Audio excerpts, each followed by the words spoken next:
Hi, this is Dr. Don Bonner, Personalized Wellness. Today, I'm going to do my talk a little bit early. Usually do them around 4 o'clock, but I decided to go just a little bit early today.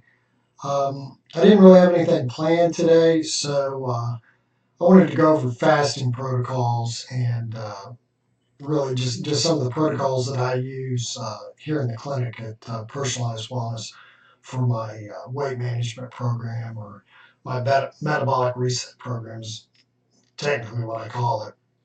But if anybody's listened to or heard me talk in the past or watched any of my videos, they know that I feel that weight gain and weight problems are a hormonal issue, and I've talked about that before. The two big hormones involved are insulin and cortisol. And cortisol, obviously, stress hormone, and it can be elevated from many different problems or different types of stress to include, trouble sleeping at night. Um, just a number of different things can cause cortisol to be elevated. And cortisol by itself can cause weight gain. The other hormone that I want to talk about today is insulin. And obviously, insulin can cause weight gain. So, what do we do to manage high insulin levels or elevated insulin levels, and in particularly insulin resistance? Well, in my opinion, there's really a couple things that you can do, and really two major things that I do at the clinic. The first thing is very simple. I put every patient on a low carbohydrate diet. So I have everybody get an app on their phone, and we start tracking carbohydrates. So I want all my patients' carbohydrates to be below 50 grams per day, preferably below 40 grams per day. I don't particularly get patients ketogenic, but by lowering your carbohydrate intake during the day, you decrease the insulin spikes that you can have from diet alone. So that's really the first step that I do in the clinic for all my patients. And then after that, it's a matter of instituting different fasting protocols to augment what I'm doing with the low carbohydrate diet. Essentially, what you're doing with fasting protocols, you're giving your body a certain amount of time when there is no food whatsoever coming into the system. And if there's no food coming into your body, then insulin levels are forced very, very low. And the longer we can force those insulin levels to be low, the longer the greater chance that you have for your cells to become more insulin sensitive. And some people, everybody's a bit different on how they react to low carb. I have some patients that I just put them on a low carbohydrate diet and they can lose fat mass. I mean, it just starts to come off. I would say the majority of patients, though, this hasn't happened over a short period of time. This has taken many, many years to put on this amount of weight, and oftentimes it takes a while to reverse this process. So, fasting protocols themselves. There's a lot of different protocols. There's a lot of different things you can do, and that becomes more of the art of working with patients. That we would typically will start with one thing. We may have to add other things, and that's why I have to see patients back every 3 or 4 weeks for a while we figure out what we need to do, what we need to adjust to to increase the amount of fat that they're losing. The first thing you want to talk about with fasting protocols, one of the most easy, really the easiest things you can do is what's called intermittent fasting. And I've done a video on intermittent fasting in the past.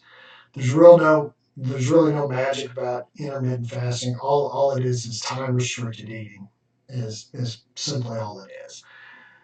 Typically, what I'll do initially with intermittent fasting is I'll have patients skip breakfast. And frankly, I'm surprised to a degree that I would say 85, 90% of patients or more don't really like to eat breakfast anyway. So it's actually a pretty simple thing to do. I have them skip breakfast. They can have coffee in the morning or hot tea, preferably with some heavy cream, so they get some sort of a fat source in the morning that helps them to be more satiated until lunch.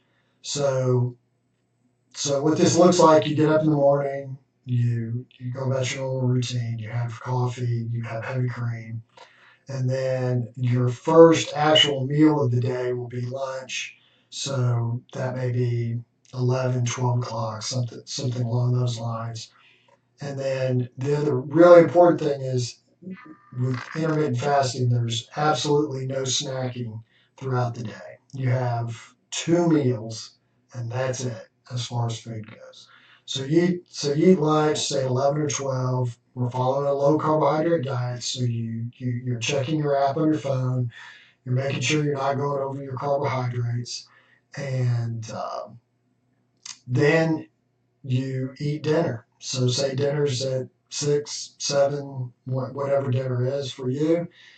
Again, you're eating a low carbohydrate meal, but you've only eaten two times the entire day.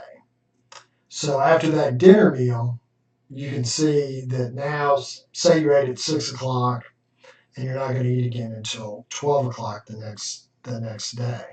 Well, now you've effectively given your body a 18-hour fast. So you've got a long period of time with no food whatsoever coming into the system. So at some point in the middle of the night, your insulin levels are going to become very, very low, and that's what we want. We want low insulin levels for an extended period of time, and like I said, that gives your body a chance to basically to heal this insulin resistance that you've built up over time. After we do this typically this is what I'll start with: low carbohydrate diet, then we'll do an intermittent fasting protocol. Then when patients come back in usually about 4 weeks, we monitor where they're at, how they're doing with the program, how they're counting their carbs, that sort of thing, and then we'll check them to see how much fat they've lost, how much weight they've lost, and then depending on the patient, then you need to get a little more creative, and you start adding different fasting protocols, real fasting protocols during the week. And that can look like several different things. You can continue intermittent fasting and then add two full fasting days during the week. So a Monday and Wednesday or a Tuesday and Thursday, you don't eat anything for that particular day. And you can have, like what I tell my patients, you can have all the, as much water obviously as you want during the day. You can have teas, coffee. You can have, I even allow some bone broth during the fast with some salt. So you can, because as your insulin levels drop, you're going to diurese. You're going to lose some fluids and you're going to lose some salt. So I encourage patients to push fluids during this period of time. Um, so now, when you've added a couple of fasting days through the week, now all of a sudden you've stretched this fasting period out to upwards to, you know, high 30s to 40 hours with no food. So that's one protocol we might try. Um, Another protocol that we might institute is actual multiple day fasting, and sometimes this is actually a really good way to kickstart things because you take somebody and you give them a 4 or 5 day fast, then you've really extended the time out that they haven't had any food in their system, and and these can be very beneficial. Now, one thing I'd like to say before I close this, which like I said is going to be really quick. A lot of people are really concerned about fasting. They're afraid of fasting. There's a lot of basically misinformation out there about fasting. You're gonna. I hear all kinds of stuff. You're gonna feel fatigued. You're gonna lose muscle mass. There's all these different things that are out there. But if you really think about it, from a however you want to look at it, from an evolutionary standpoint, whatever. If 5,000 years ago, and you woke up in the morning and you didn't have any food available, and you had to go hunt and get food, you haven't eaten for 2 days. If you actually became fatigued and you couldn't move and you were physically exhausted, you'd never be able to hunt or get your food that you need. So it really doesn't make any sense at all from that aspect. And in actuality, if you look at the studies and you look at what people actually do when they fast, interestingly, you actually get a boost of energy because typically your catecholamines are elevated after a short period of time. Epinephrine, norepinephrine, all these catecholamines are elevated, and you actually get a little bit more energy. And then, interesting enough, from the other aspect, people talk about losing muscle mass and you're going to cannibalize your muscles and all this sort of thing. You actually have a uh, very high increase or an elevated increase in growth hormone. And growth hormone is one of your anabolic hormones, causes you to maintain or put on muscle mass. So it's a very important hormone. And during a fasting protocol, growth hormone can actually go up 300 or 400%.